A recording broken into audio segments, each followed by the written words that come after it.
Welcome. Today we're looking at what seems to be a major shift happening in Africa. It's about peace and security, and we're exploring a new alliance that's reportedly taking shape. That's right. African leaders stand with Traoré ISKA, formed to fight Western-backed insurgents.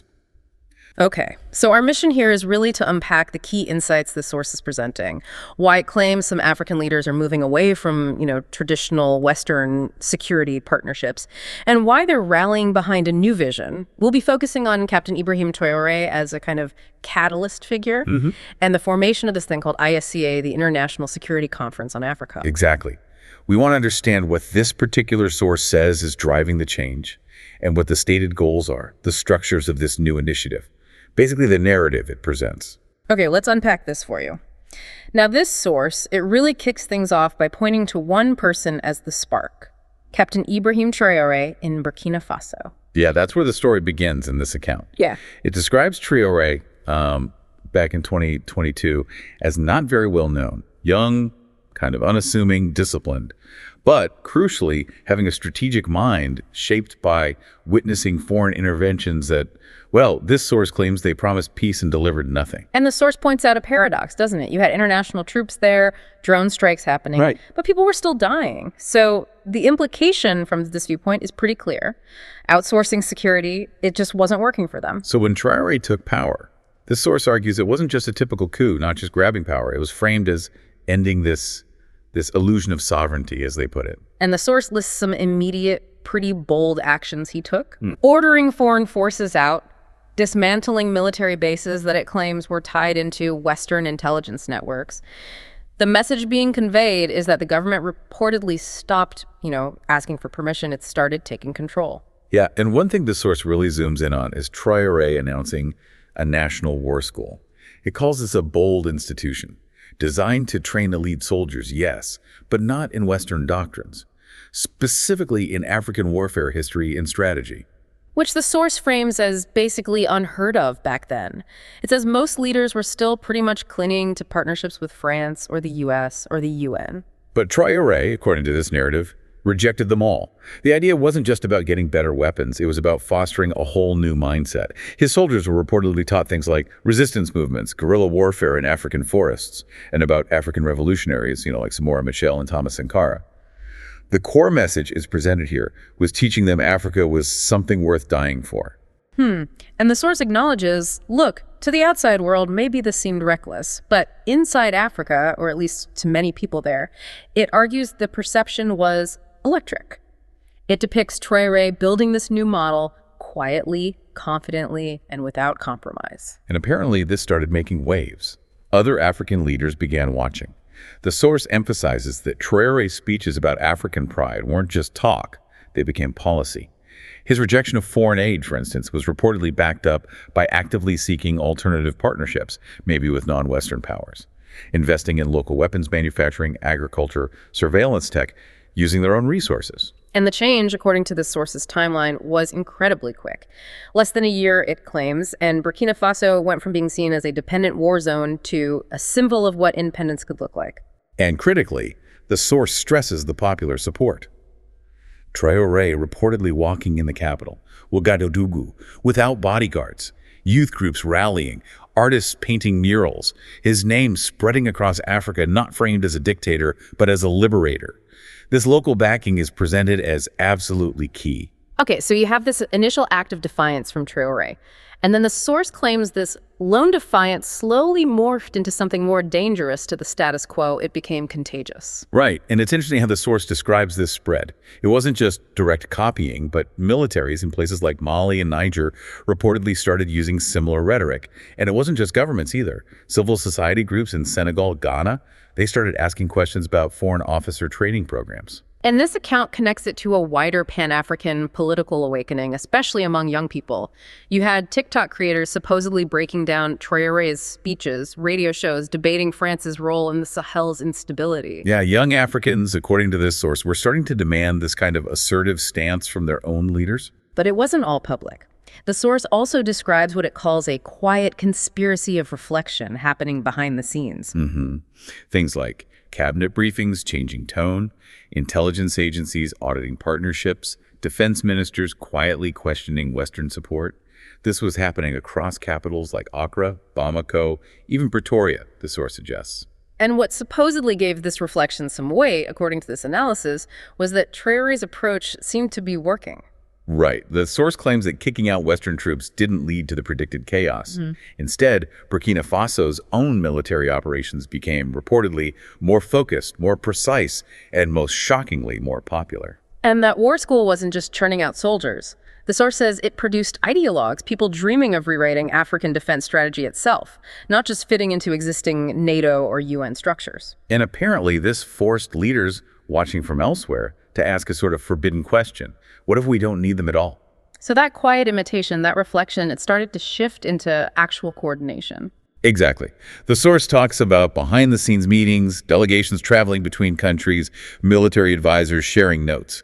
But critically, sharing notes on doctrine, drone tech, counterinsurgency based on local experience, not U.S. or French manuals. South cooperation, basically, happening in practice. Yeah.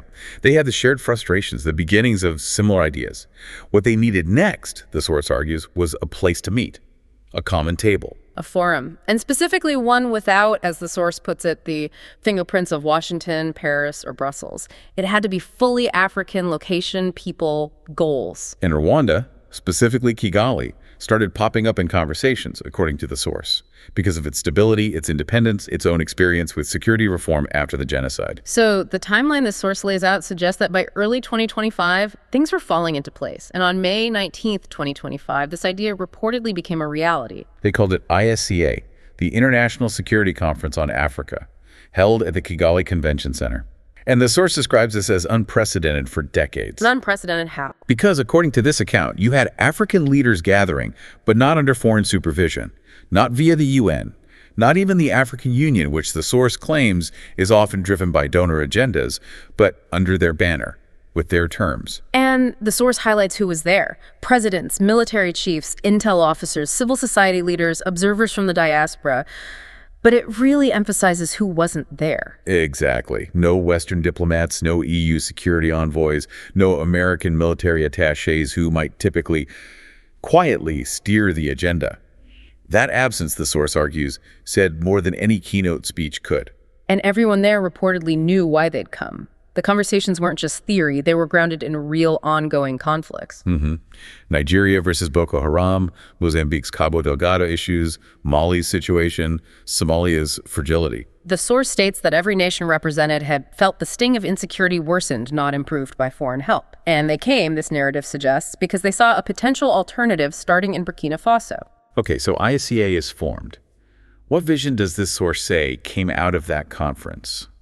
The core theme seems to be self-determination, specifically through security. Right, and the source outlines some key discussion points and proposals. One big one was coordinated intelligence frameworks, designed to bypass Western surveillance and stop leaks to non-African powers. And a real focus on joint African military operations. Not just reacting, but being proactive in defense across regions like the Sahel, the Horn of Africa, the Congo Basin. There was also a symbolic shift, mentioned the languages used. Yeah, that's interesting. Policy papers being drafted in Swahili, Arabic, Hausa, Amharic, alongside English and French. The source describes this as more than just language. It's a rejection of colonial defaults. A statement that this is an African conversation. Also, the inclusion of civilians and youth is highlighted as a powerful break from tradition. Right.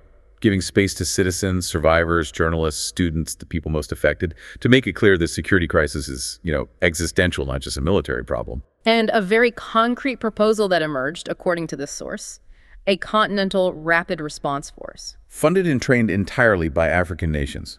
Deployable quickly in emergencies without needing, say, UN Security Council approval. And maybe the most groundbreaking idea, as presented here, a unified defense academy system, inspired directly by Traoré's war school. Yeah, the concept is linked military academies across Africa, replacing that reliance on foreign-funded training. Officers getting trained under a shared doctrine rooted in African history, culture, warfare. Not Cold War textbooks. The curriculum mentioned includes counterinsurgency, logistics, African military history, even psych ops and anti-colonial theory. Learning from past betrayals, the source emphasizes. And finally, technology. A sovereign defense technology fund. so states could pool resources and co-invest in developing their own drone surveillance, cybersecurity, indigenous weapons. This is framed as an ambitious alternative to just buying overpriced foreign gear.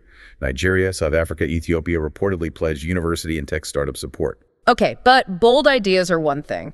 This source points out that ISCA needed actual structures, resolutions, roadmaps to make it stick, right? Not just another summit. Exactly. Permanence was key. So the delegates reportedly agreed to form a permanent security secretariat. And what would that secretariat do? The source describes it as a central body, coordinating intelligence, setting training standards, overseeing deployments. Importantly, it's envisioned as operating outside of traditional AU frameworks, meaning leaner, more agile. And there was a condition for membership mentioned. Yes, a significant one. Membership is voluntary, but it's conditional, no dual allegiance with Western military programs. You're either in with ISCA's framework or you're not, essentially. Wow, okay. And the headquarters? This is a detail the source finds poetic. It's reportedly being built in Ouagadougou. Captain Traoré apparently offered the land, security, digital integration. So basing the coordinating body in the country where this whole shift, according to the source, really kicked off. Beyond the Secretariat, there was talk about battlefield architecture. Joint regional command zones, East, West, Central Africa. The Sahel apparently gaining traction. Meaning what exactly? Each zone would host a standing regional force, described as lean, coordinated units deployable within maybe 72 hours, sharing the same doctrine, compatible equipment, answering to a regional council, not, foreign embassies. And the doctrine for those forces, that ties back to the war colleges, right? Precisely. ISCA reportedly ratified the plan for that Pan-African war college network to replace the reliance on foreign training, cadets studying this new African-centered curriculum. Okay, and technology. You mentioned the fund. Yeah, the source highlights this frustration with foreign drones potentially having surveillance backdoors. So ISCA announced the Continental Defense Tech Initiative, a fund for member states to co-develop African-made tech drones, encryption, robotics, the explicit goal being digital sovereignty. So the big question hovering over all of this, the forces, the training, the tech, is funding. How does this source say ISCA plan to pay for it all? This is where it gets really ambitious. They reportedly committed to creating the African Sovereign Defense Fund, a pooled reserve to finance everything, emergency deployments, equipment, logistics, without needing Western grants. Okay. Where does the money come from for that? Here's the revolutionary part, according to this source. Redirecting a percentage of taxes from extractive industries, gold, cobalt, oil. Taking some of that wealth and putting it into a secure, independent fund, overseen by a civilian board. The principle being, if Africa's minerals are exploited, those resources should first protect Africans. Right. So as this source frames it, it really all boils down to the money in the end. It calls it the sobering truth. Africa can't defend itself long-term with borrowed cash. It's not a new idea, maybe, but the source says ISCA really forced it into the spotlight. Absolutely. These are huge visionary plans, and they need serious funding. And the source claims traditional donors were watching nervously. They saw ISCA as a breakaway movement, potentially threatening their influence, their power balance. The source puts the choice very starkly. Keep begging for protection or start paying for sovereignty. And it holds up Traoré's actions in Burkina Faso as the model, the proof of concept. How months before ISCA, he reportedly diverted gold revenues into a national defense fund, shifted mining contracts away from French companies towards state control, creating what the source calls a war chest for independence. So ISCA, according to this account, wants to scale that model up across the continent. The proposal, a Pan-African Strategic Resource Levy. Yeah, taking a percentage of profits from mining, oil, gas, whatever, and putting it into this shared defense fund. The goal is explicit. Reverse the flow of wealth that usually ends up in foreign treasuries. But surely there'd be pushback. Oh, immediately, according to the source. Multinational corporations, especially those linked to Western governments, reportedly started lobbying against it almost instantly. Threats of pulling investment, legal action, that sort of thing. Did ISCA anticipate that? What was the counter strategy described? The source suggests they did anticipate it. They proposed setting up an economic contingency network, looking towards BRICS-aligned nations and other global South investors. China, it mentions, expressed some informal interest in backing local arms production or telecom defense, but this is key under strict African ownership clauses. But the source stresses ISCA wants full autonomy, right? not just swapping one set of partners for another. Exactly. So they reportedly debated Africa's first defense sovereign bond, sold directly to African citizens, the diaspora, framed not just as a financial tool, but as an emotional investment, a patriotic stake in sovereignty. And the biggest financial idea mentioned. Probably the creation of a Pan-African defense bank, modeled deliberately not like the World Bank or IMF, but built around Africa's own security needs, offering flexible loans for defense innovation, infrastructure, emergency response, all supposedly independent of foreign oversight. The goal being long-term funding without needing annual Western approvals or conditions that compromise national interests, as the source puts it. Yeah, sustainable, independent funding. So the source concludes by leaving a big question hanging, doesn't it? Will African governments actually stick to this plan if or when traditional donors cut aid or the big mining companies push back hard? But it also states that ISK's own answer, at least rhetorically, is clear. Freedom has always had a cost. And if they're willing to pay that cost, this source suggests it could be more than just a security shift. It could be a security revolution, even an economic and psychological liberation. So yeah, to sum up the picture painted by this source, it's about moving away from waiting for UN peacekeepers or signing peace deals brokered elsewhere, or fighting wars with borrowed money and unclear motives.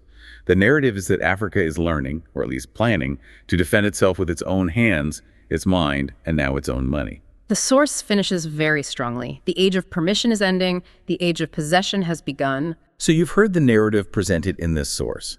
This vision for African security, for financial independence, it paints a really specific picture of a fundamental shift. Moving away from that reliance on external powers, which the source claims often made things worse, towards something self-determined, African-led, symbolized by ICA, its structures, its doctrine, its tech plans, and crucially, its independent funding model. Yeah, we've unpacked those mechanisms. The source talks about leveraging Africa's own resources through levies, that sovereign defense fund, the proposed bank. It's a detailed account of defiance, spreading influence, and a pretty concrete, financially ambitious plan. But the source itself flags the challenges, right? External resistance, corporate lobbying, potential internal distrust, breaking those old habits of dependency. Definitely. So a final thought for you, our listener, based on everything the source has laid out. Given those challenges, how might the success or indeed the failure of an initiative like ISCA actually reshape things? Not just Africa's future, but maybe its whole position in the global security and economic landscape. Something for you to consider.